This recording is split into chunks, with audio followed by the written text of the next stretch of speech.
What's going on, guys? How y'all doing today? First off, happy Mother's Day to every mother in here. Happy Mother's Day to the fur baby moms. Happy Mother's Day to everyone here, including my mom who's not with us anymore. Happy Mother's Day, Mom. I love you. I miss you. Um, and Tashi, thank you so much for gifting. I believe it was Pink Pan. Pink Pan, thank you for gifting Pink Pan membership. It's very kind of you. Thank you so much. And thank you, Pink Man, for becoming a member. Now you have a little free bird beside your name now. So, and I'm glad that didn't get attached to a lurker too.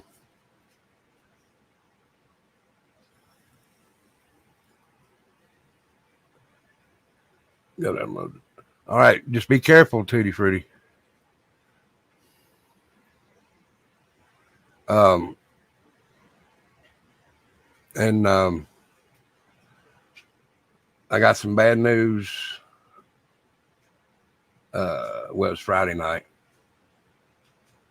and it happened a couple of days before Friday night. But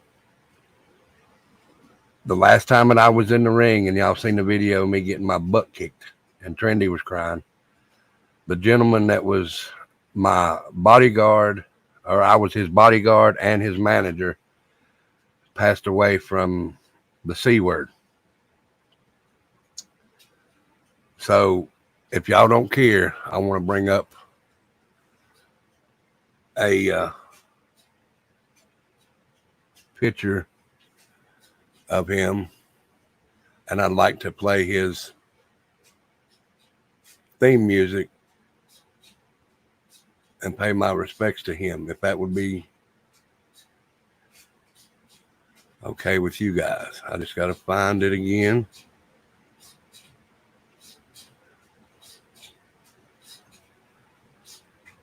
Let me bring it over here.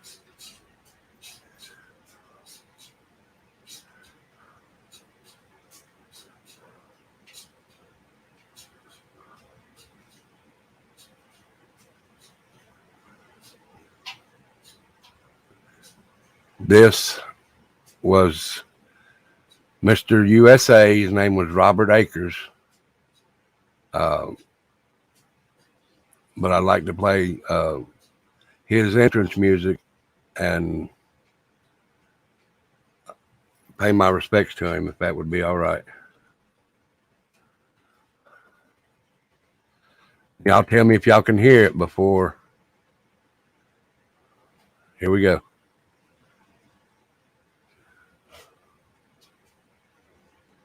Okay. This was his entrance music.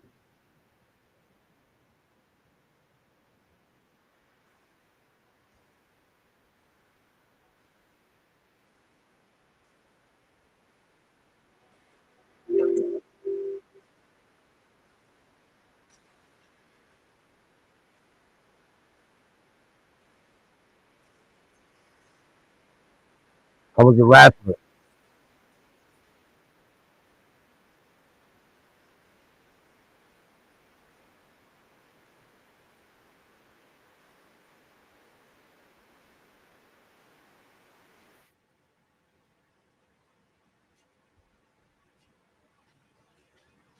No sound. Hold on just a minute.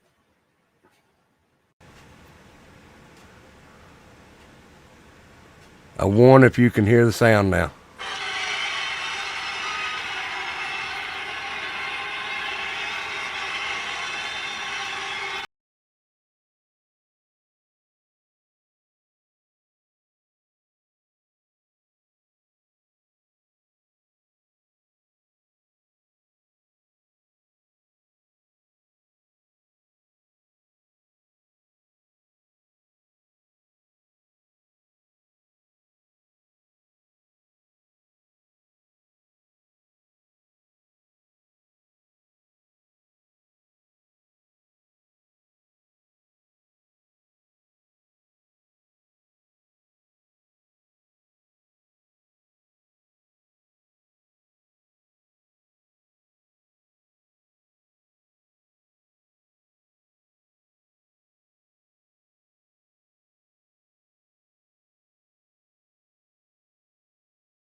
Guys, I appreciate you letting me do that.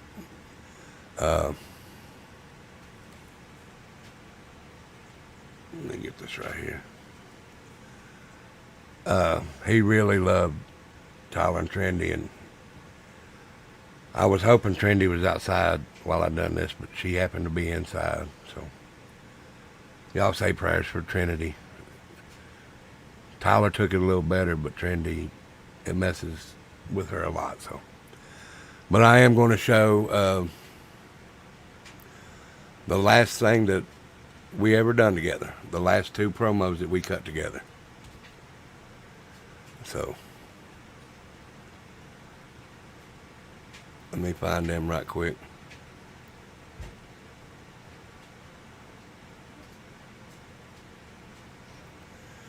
Now, when I was his manager, I was called Southern Justice. I didn't have a mask or nothing then, so let me pull this up. All right.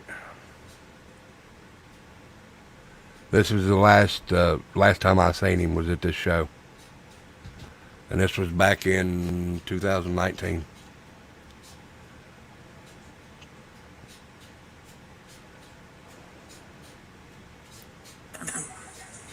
Go ahead. Well, I guess you thought you got rid of him. This was outside the VFW. 96.3 possum. Well, didn't happen. I took me a little vacation, went to Gulfport, Mississippi, all over New Orleans, Louisiana, got me some lawyers. I got that stuff reversed. So now we came back to New York. That's probably Adrian Adonis. Me and J-Lo are now PWS Tag Team Champions. So son, what you did November 11th, you woke up Mr. USA. And I tell you what, come November the 8th, here at the VFW, Bristol, Tennessee, got a little surprise for you. Come on here, SJ. See this guy right here? This is S Justice. He's my new bodyguard. Cody Jennings from the 96.3 Possum wants to get involved. You better watch out, guys. This guy here is going to hurt you. Let me tell you something else, man, Barrett. I am the Tag Team Champion. I took those belts in New North Carolina, and it was in your match that I pinned you and took those belts. When you come to Bristol, you better be ready, buddy. Because to be the man, you got to beat the man. And if you want some, come get some, because we got some, we're going to give you some, big boy. You and your little buddy, Cracker Jack, bring him, bring Thunder, hell, bring the whole damn dressing room if you want to. I don't care. I got my bodyguard. I'm ready, Daddy. You better be ready. Southern Justice coming with you. You got that right.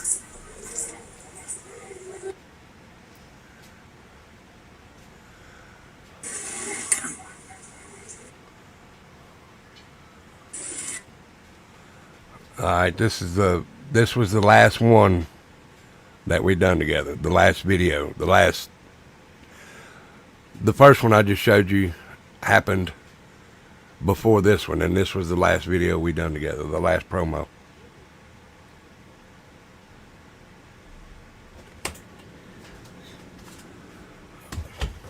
I can't wipe off my tears.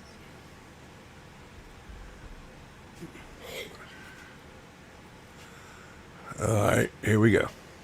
Go. Hey, Greg Rocker. I guess you think we forgot about you too, huh?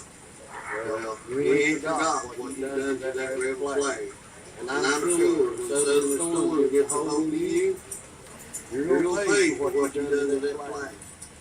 You chickened out the last show here, October 11th. If you come November 8th, Southern Storm gonna take you apart. And by the way, I got a bodyguard. And I think you might want to meet him too, because he's probably going to be Storm's bodyguard, because Storm is with us. She's okay. Introduce you to the bodyguard. Hey, yes, Gary, come over here, brother. Remember me, Gary? Remember him boots on my back? People all around the world have been trying to take that flag down. You messed up. You took it down, you ripped it up. Now it's going to take it down and rip it up. So, come November 8th, Southern Justice will be behind Southern Storm. Thank you.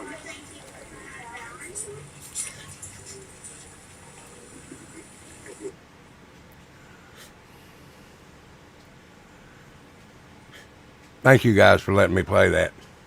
That meant a lot. Hold on, guys.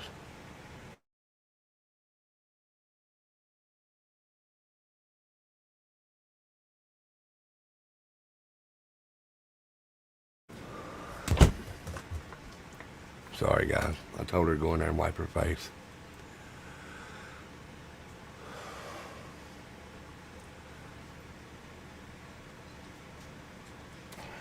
He was a real good guy, guys, and I appreciate you letting me show that and pay my respects.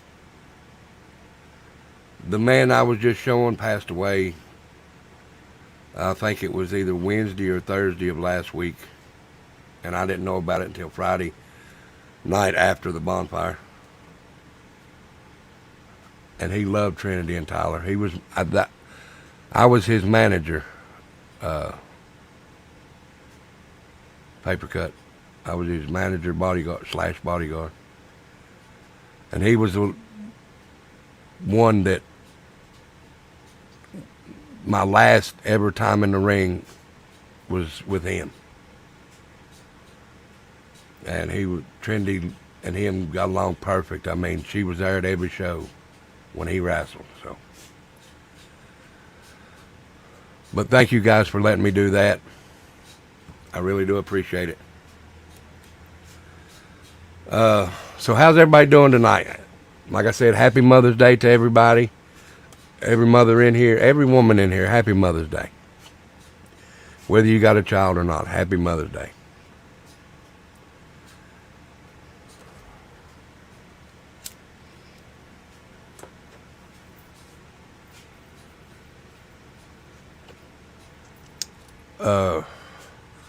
So the case that I'm going to go over today is Diane Downs. Now, I believe it was August of 93. I think they were traveling somewhere. Thank you, Tina. I think they were traveling somewhere, and she reminds me so much of Susan Smith because she happened before Susan Smith. You'll have to ask her. She's in here. Hi, Adam. How are you? But she was traveling, and she had 4 children. And she said that she got hijacked, and the hijacker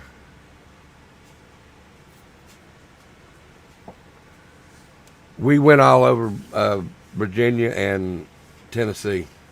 I went to Florida, and I went to North Carolina to wrestle. But other than that, no, I didn't go nowhere else, just right in this area. So I guess East Coast. But Diane Downs said that she had been carjacked. Thank you, Sharon. And the hijacker shot her kids and her. Her shot was superficial, and one of her children passed away, but the others were okay. I'm assuming. I haven't read it all, but I'm assuming, because she said that the newspaper said that when she went in, one of the children would go into hysteric, and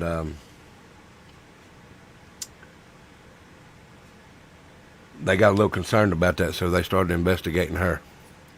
But let's go ahead and bring up what I was going to read.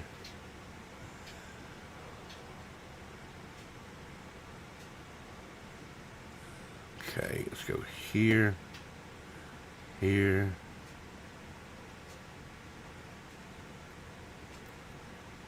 Tell me if y'all can read it. Can y'all read it good?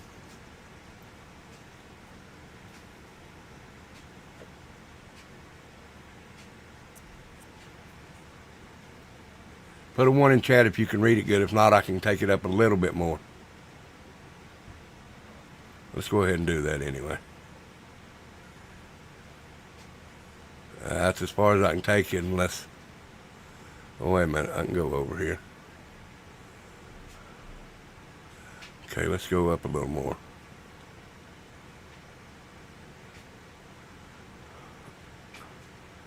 Okay.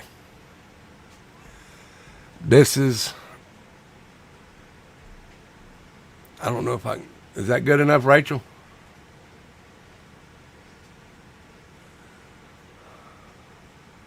Okay. This is Diane Downs, and okay, the date of the murder was May 19th, 1983. I'm sorry. I thought it was August. She was arrested February 28th, 1984. The victim was her oldest daughter, her daughter Sherry Lynn, 7 years old. She was sentenced to life in prison plus 50 years in 94. And in July of 87, she escaped and was recaptured 10 days later, and she received a 5-year sentence for that escape.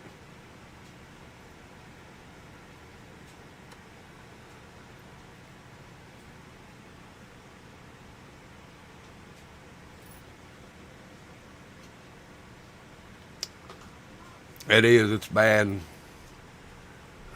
I pray for you, Ladybug. I'm sorry. And Miss Ann. Prayers for her, too. Thank you, Tinsy. I've done it for a few years, but then diabetes took me out, so.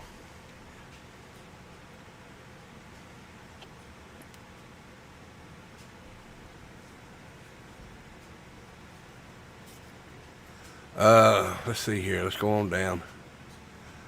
I won't show. I don't think it's got. Let me stop this just a second first.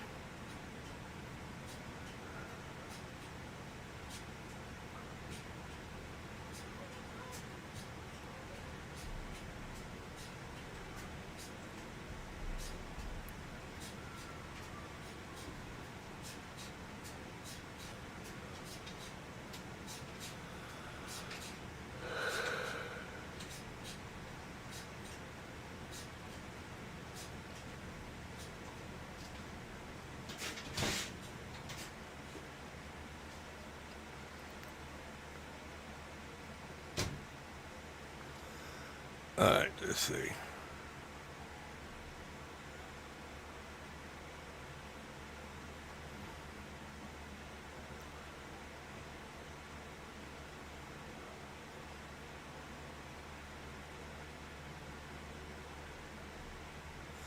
All right, let's go back up to the top here.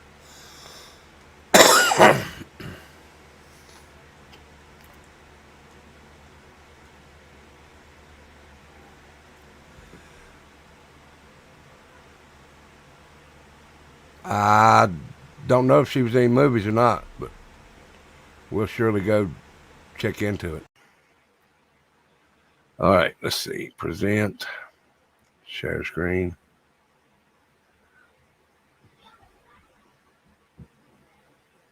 All right, guys, let's see here.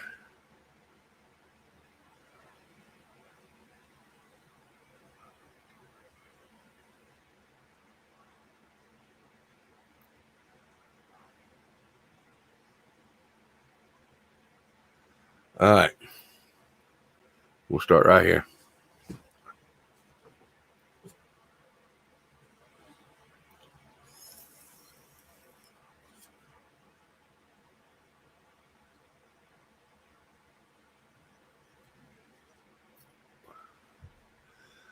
All right, it said Elizabeth Diane Frederickson Downs, born August 7th, 1975, or 1955. I'm sorry. I'm so sorry. Is an American convicted murderer. She shot her 3 children, killing one, and then told police a stranger had attempted to carjack her and had shot the children. She was convicted in 1984 and sentenced to life in prison. She briefly escaped in 1987 and was recaptured. She is the subject of a book by Anne Rule and a made-for-TV movie based upon it, both called Small Sacrifices. I'll have to check that out. I hadn't heard about that. She was denied parole in December 2008 and again in December 2010.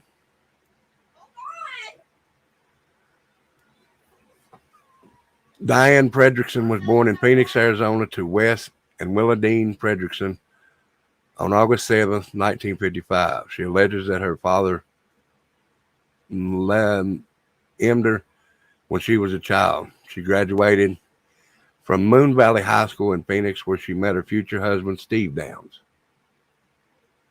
After high school, she enrolled in the Pacific Coast Baptist College in Orange, California, but after a year was expelled for promiscuity and returned to her parents' home on November 13, 1973. She married Steve Downs. They were divorced in 1980, about a year after the birth of Stephen Danny Downs. Hello, Bobby Joe. Downs was employed by the United States Postal Service, assigned to the mail routes in the city of Cottage Grove, Oregon, before her 1983 arrest and trial. By accounts of friends, acquaintances, neighbors, and eventually by the surviving daughter, Christy Diane Downs, was an unfit parent who put everything before her children, and especially cruel to Cheryl, who told a neighbor of her grandparents shortly before her death that she was afraid of her mother. Now, this is back in 1983 when things were a little bit more laid back and they didn't do as much into the DHS as they do now. So this slid under the table, slid right through the cracks.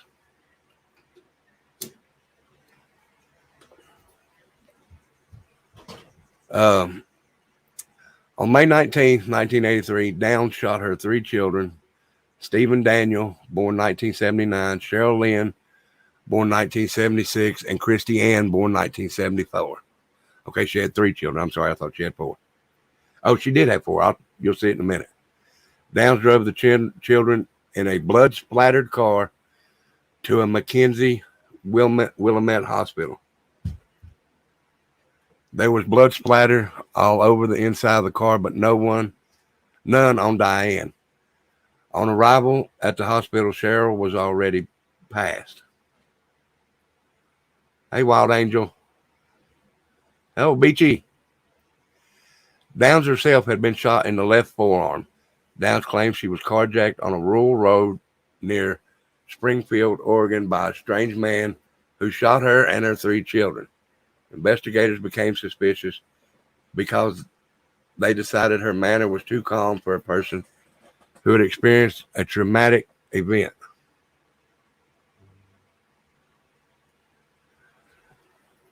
Their suspicions heightened when Downs went for the first time to see Christy, who was unable to speak after suffering a stroke.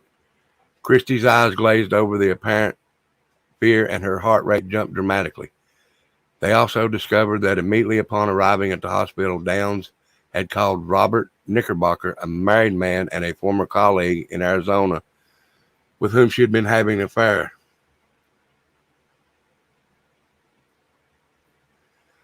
The forensic evidence did not match Downs' story. There was no blood on the driver's side of the car, nor was there any gunpowder residue on the driver's panel. Knickerbocker also reported that police that Downs had stalked him and seemed willing to kill his wife if it meant that she could have him to herself.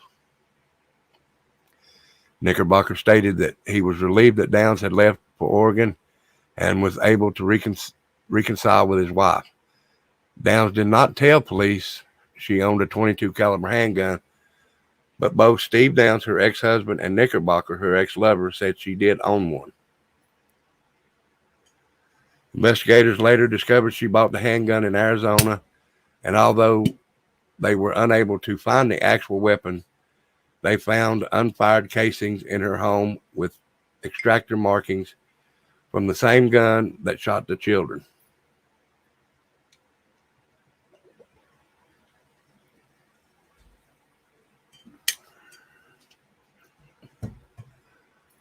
Most damaging witnesses saw Downs' car being driven very slowly toward the hospital at an estimated speed of 5 to 7 miles per hour, contradicting Downs' claim that she drove to the hospital at a high speed after the shooting.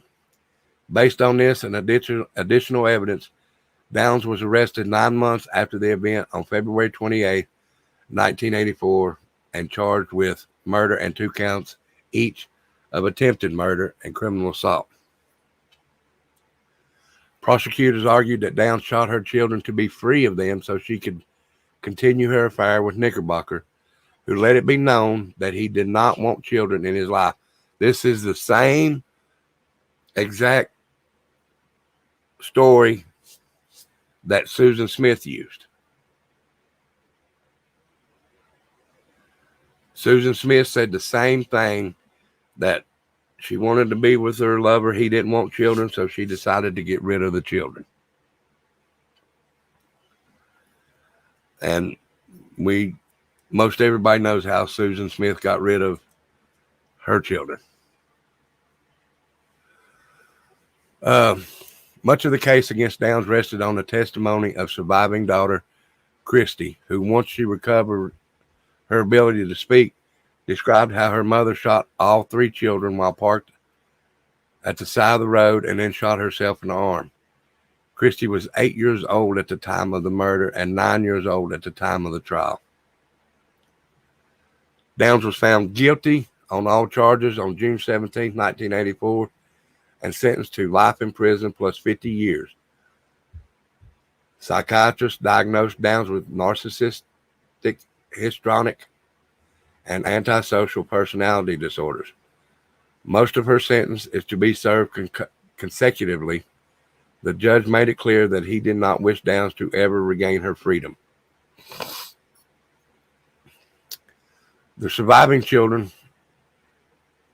went to live with one of the prosecutors of the case, Fred Hughey. He and his wife, Joan, adopted them in 1984. Prior to her arrest and trial, Downs became pregnant with a 4th child. This is where the 4th child come in, I'm sorry. And gave birth a month after her 1984 trial to a girl she named Amy. 10 days before her sentencing, the baby was seized by the state of Oregon and adopted soon after. She was named Rebecca Becky Babcock. Why does that name sound familiar? Does Becky Babcock sound familiar to y'all?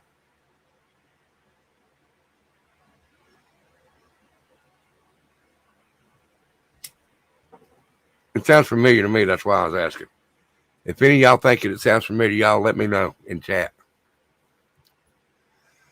Downs escaped from the Oregon Women's Correctional Center of the Oregon Department of Corrections on July 11, 1987, and was recaptured in Salem, Oregon on July 21st, 10 days after she escaped.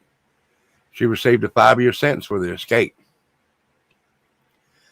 After her escape, she was housed in the New Jersey Department of Corrections Clinton Correctional Institute. In 1994, after serving 10 years, she was transferred to California Department of Corrections and Rehabilitation. While in prison, Downs has earned an associate's college degree in general studies. As of 2010, She is located in the Valley State Prison for Women. Arthur Anrell wrote the book Small Sacrifices in '87, detailing the life of Downs. A made-for-TV movie called Small Sacrifices, starring Farrah Fawcett as Downs, was released in 1989. Diane Downs' last child, born shortly after her trial concluded, appeared on the, that's where I remember it then, appeared on the Oprah Winfrey Show on October 22nd, 2010, and 2020, July 1st, 2011. Downs' sentences makes her eligible for parole after serving 25 years under Oregon law. As a dangerous offender,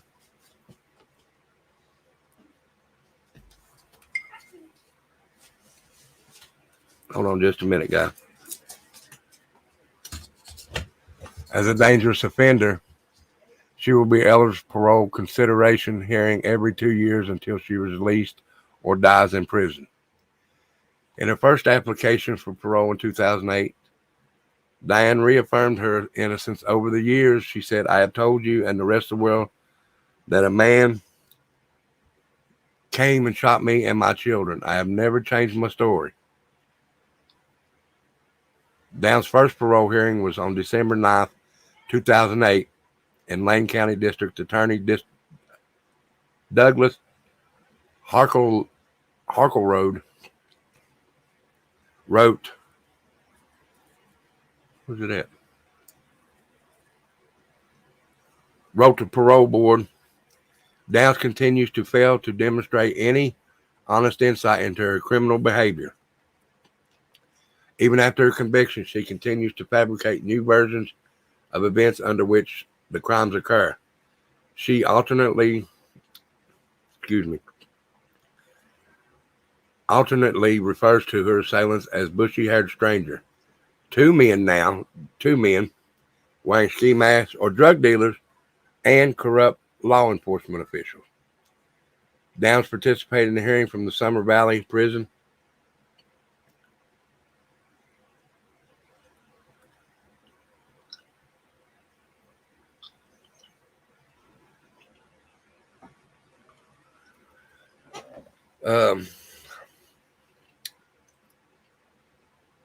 From the Valley State Prison for Women in Chowchilla, California. She was not permitted a statement, but answered questions from the parole board. After 3 hours of interviews and 30 minutes of deliberation, Diane Downs was denied parole. Downs was eligible to reapply for parole in 2010. She was denied parole, and under a new law will not be eligible for parole for another 10 years. She will have to wait to apply for parole until 2020, when she will be 65 years old. Now, I haven't heard anything else from it. All right, this just tells what I just told. Same thing.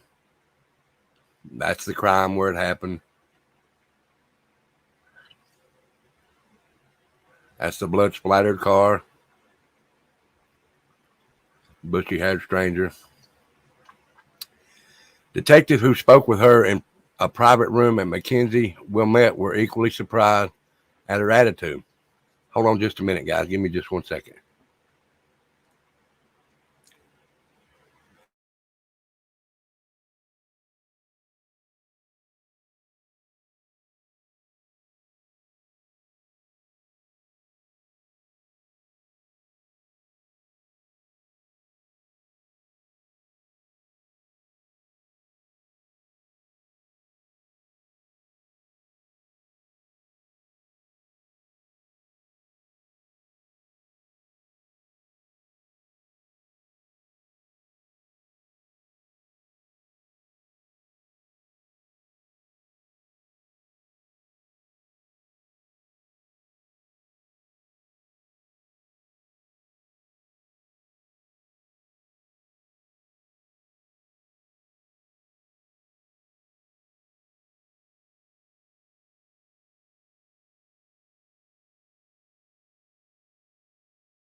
let's see, where was we at?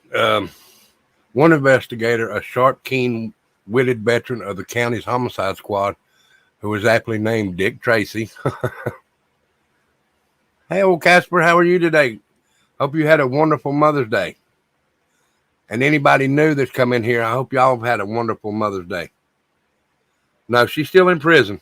So far that I know. I haven't seen anything about it. I will check again here in a minute. I found her unlike any other woman who he had encountered after similar crises. In fact, he later defined her as very rational considering what she had undergone. Together with his partner on the case, Detective Doug Welsh, who also found Diane Downs too stoic for a mother whose entire brood was just shot. Tracy conducted an interview to garner some personal background on the mother and her children, as well as to begin building a chronology of events leading up to the shooting.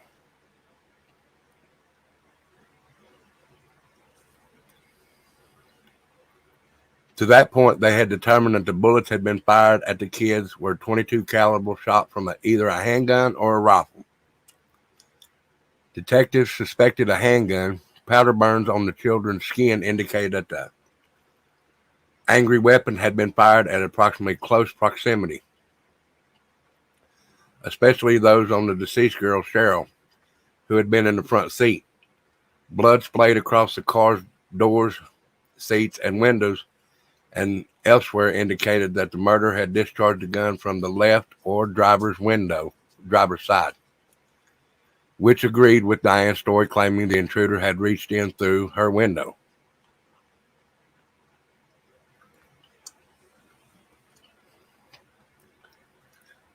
About the mother herself, the detectives learned that she was 27 years old and was a mailwoman for the U.S. Postal Service and worked the Cottage Grove Division, having previously been a letter carrier in Chandler, Arizona.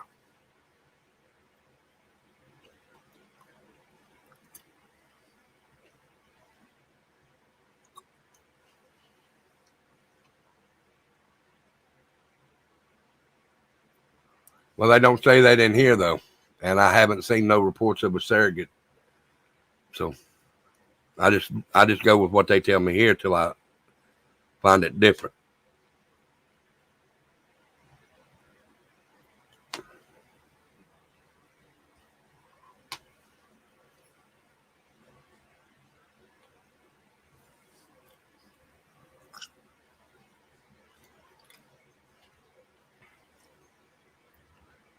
So 2 more years and it's an earliest possible release. Okay. Hello,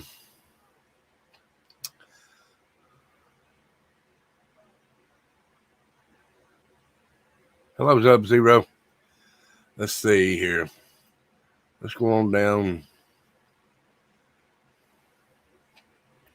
Now, Fred Hughey was the district attorney to do this case, and he's the one that actually adopted her children that were still alive, him and his wife.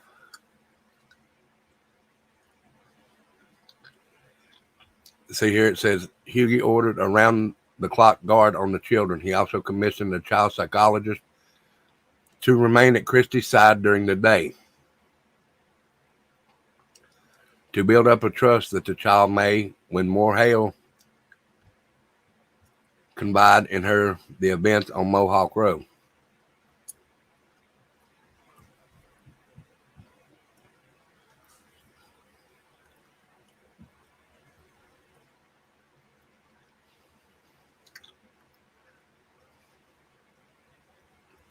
She had a lot of people against her.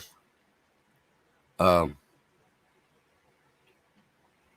whole lot of people against her. You know, that told her back history and everything. I was trying to find.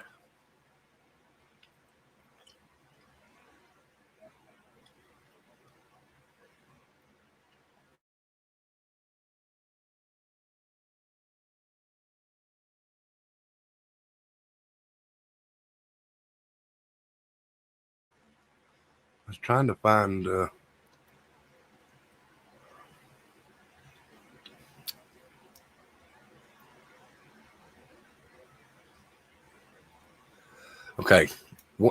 This is a passage from a letter. I think this was from her.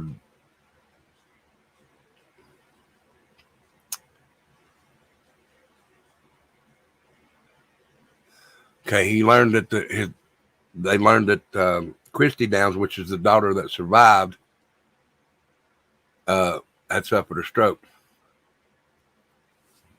It happened because of the gunshot wound. Speech was disordered, and the physicians told him that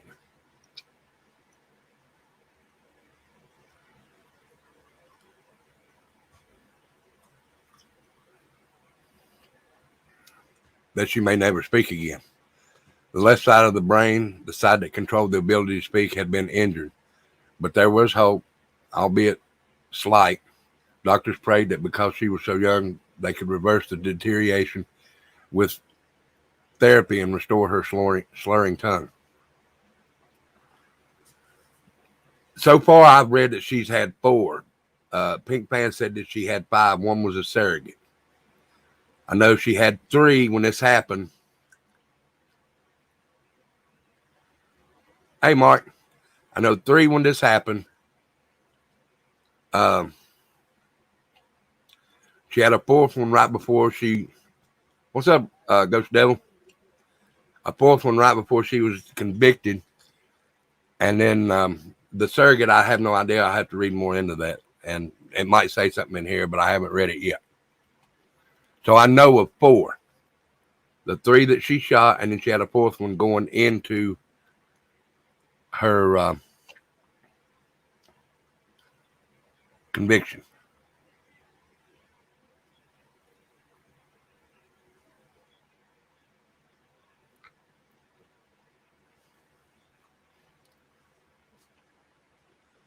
Let's see here. There it is. All right, let's see. Dated April 21st, less than a month before the crime on Mohawk Road. Like so many entries, it was written in the form of a letter addressed to someone else, but used as a meter to weigh her own thoughts on such a thing. This passage, like most of the others, was addressed to her former lover. She said, "What happened? I'm so confused. What could she have said or done to make you act this way? I spoke to you this morning for the last time. It broke my heart to hear you say, 'Don't call her right.' I still think of you as my best friend and my only lover, and you keep telling me to go away and find somebody else. You have got to be kidding." Hughie resolved to get to the bottom of this business. He kept asking himself, who is he? And is he involved in any way in the murder scheme? He doubted it, but yet he could not get over the feeling that her obsession with this ex-boyfriend had driven her to lift that gun against her own children. There were obstacles in the path.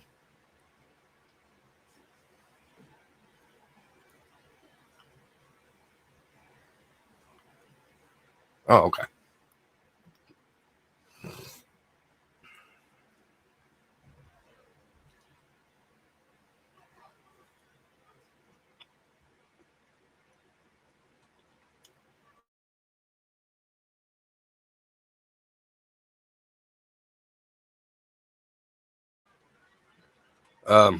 Diane's letter were versions of fantasies. They spoke of uh, pleasuring themselves by thoughts of her one true lover in one letter. Between references to sexual pleasure, self-pleasure, she rhymed, "I love you more than could your wife, yet it's brought sorrow to my life. I just keep hoping and hanging on. How much longer can I be strong?" Perhaps she could be strong no longer, Hughie wondered. Um, this talks about her narcissistic ways. This tells a story about her. I'm trying to find the part that talks about her unhappily married.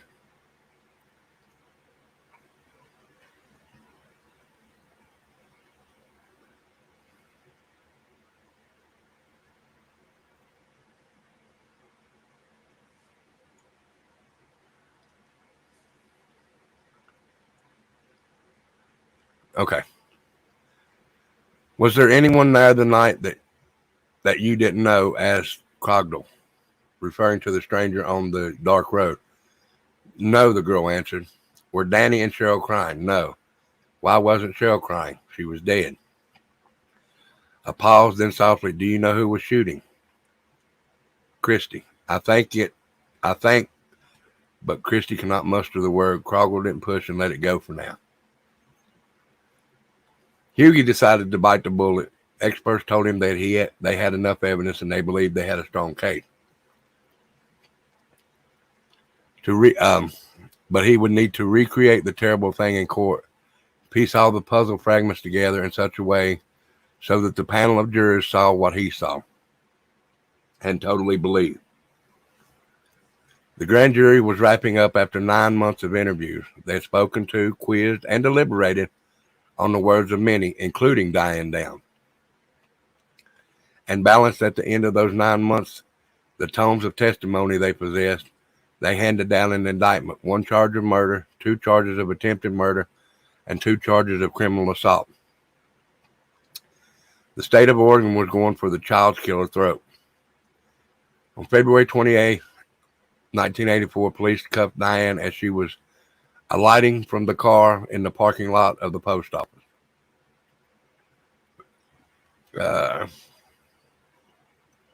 Man, I got to find that part. Okay, here we go.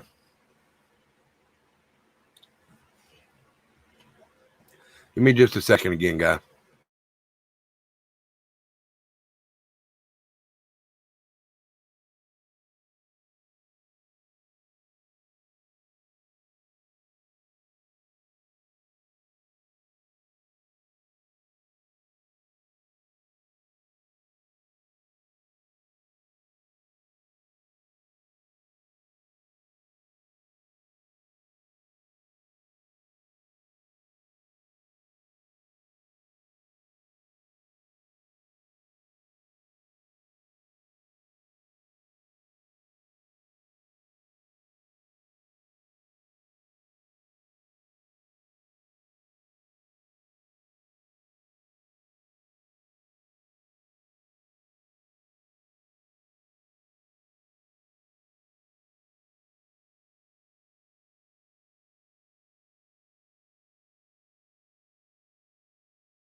Okay.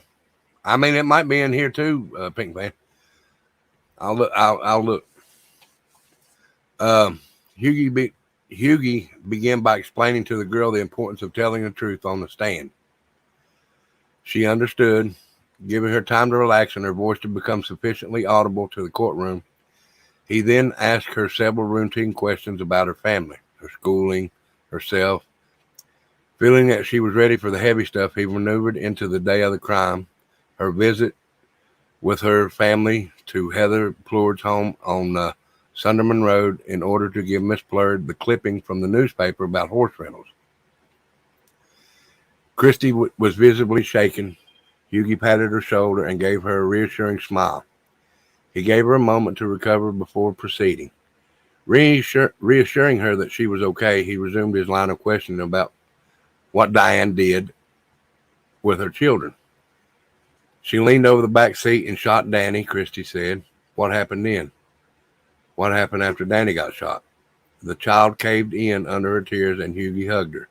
Knowing this must come and wanting to get it over with, he gave her time to find her voice once again, then quietly, sympathetically, he went on. He gingerly rephrased his question, for by this time, the court had already gathered what Diane Downs done after she shot Danny. Do you remember when you got shot, Hughie? Yes. Who shot you? My mom, she said simply. You had an eyewitness right there. So that woman got what she deserved. Well, no, not really. She should have got the death penalty in my case. I just don't know how Oregon works. Uh,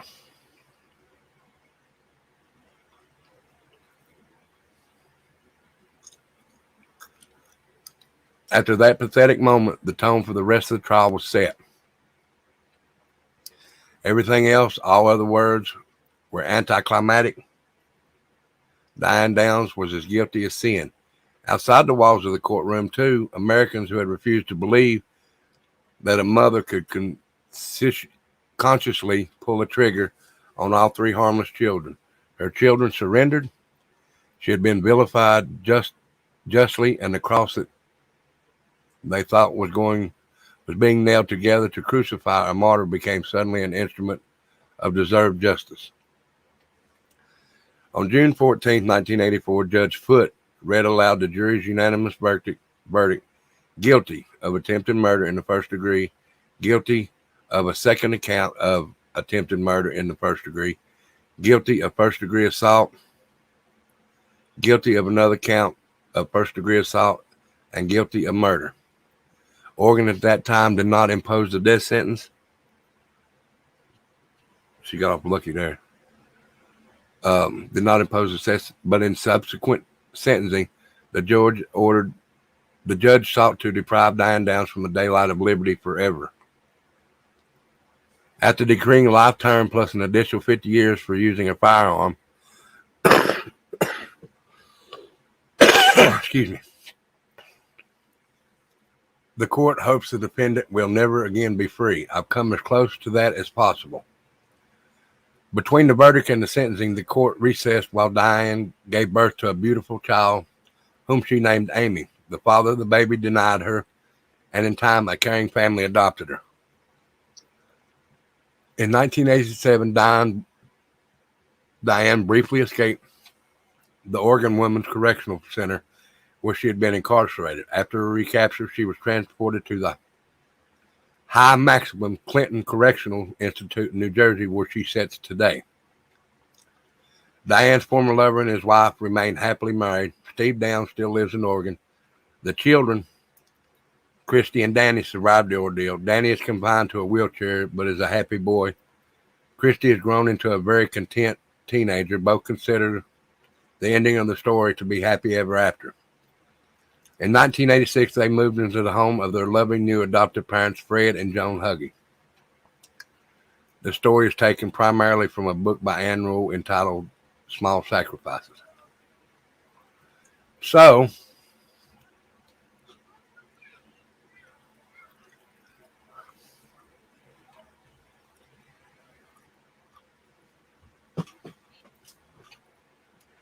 guys, that's why this story reminded me so much of Susan Smith, because she used the same tactics that Susan Smith did. She done it to be with her boyfriend or lover or whatever you want to call it. And she tried to murder all her children. She only got one. And that's very sad to do over some other person that you want in your life.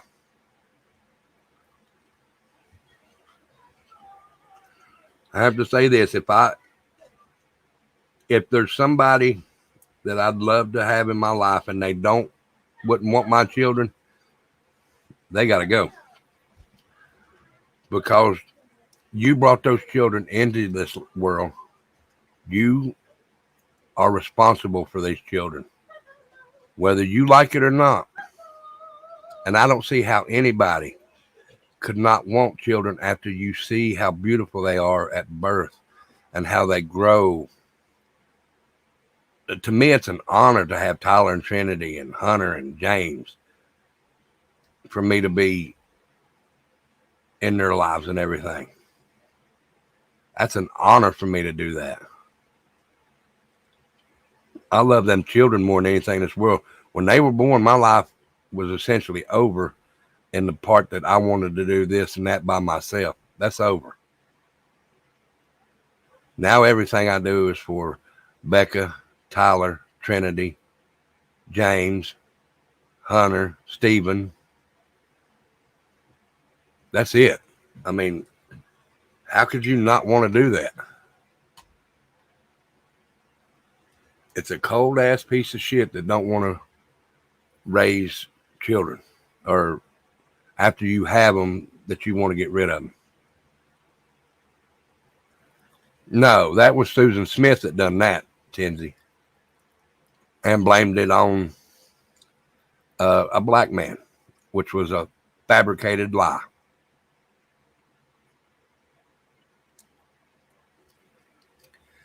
Just so she could be with a man that she loved that didn't want no kid. Her name was Susan Smith. And I hope she never gets out either.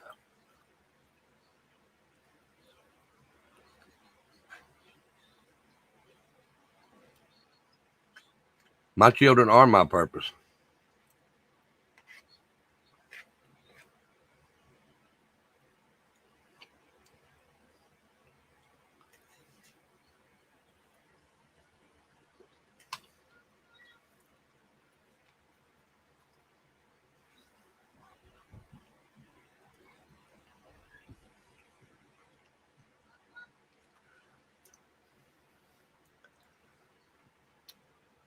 So just remember, your kids are your life. Do not take them for granted. Do not. Like I said, if there's somebody in your life that you want there, but they don't want to be in your life because you have children, kick them to the curb. Look, if you want to, I'm just saying this, if you want to be with me, you got to take everything that goes with it. My children and all.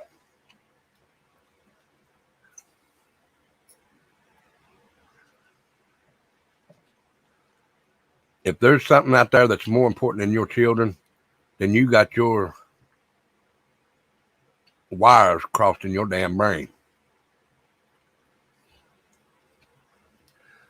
So just remember, love your children, be there with your children, spend time with your children, because you're not guaranteed tomorrow.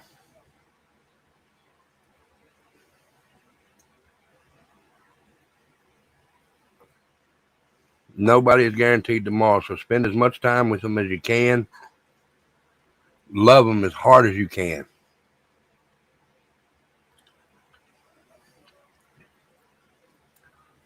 So they can have good memories of you if something happens in the future. That will eventually happen. I have good memories of my mom, and I wouldn't take nothing for that.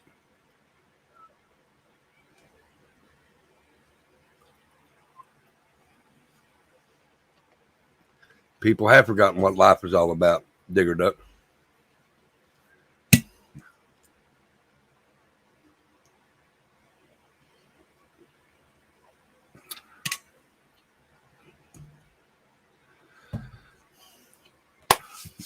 But guys, that was the story for this week. I am going to go ahead and jump off of here. Now Tuesday is for veterans, so please come on over and check me out on Tuesday night. And I'm not for sure, I think Wednesday night I'm going to have a show over on We the People, so be on the lookout for that. I thank every one of y'all for coming in here. I thank you for letting me share the memory I had with Mr. USA. It meant a lot. And Mr. USA, rest in peace, brother. I hope that you're having a good time up there with all your wrestling buddies. And I'll see you again one day. But thank you for everything that y'all do for me in here. Tashi, are you still in here?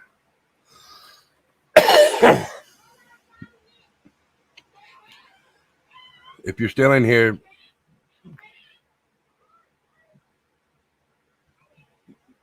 much love to you, Pink Fan.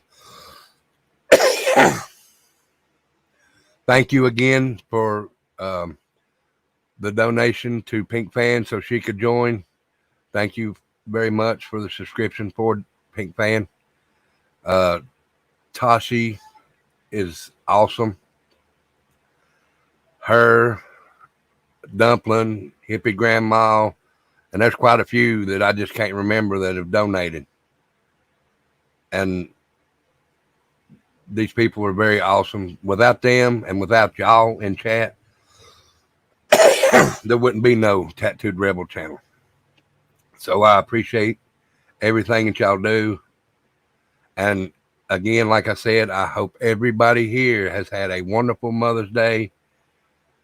And remember, show your mom some love. And even if you're not a mom, still happy Mother's Day, because somewhere you have some kind of baby. You have a child, you have a fur baby, or someone calls you mom or anything like that. So to every woman in here, happy Mother's Day. I love each and every one of you. Please don't forget to show up Tuesday for the veterans. Good night, Miss Ann. And I love each and every one in here.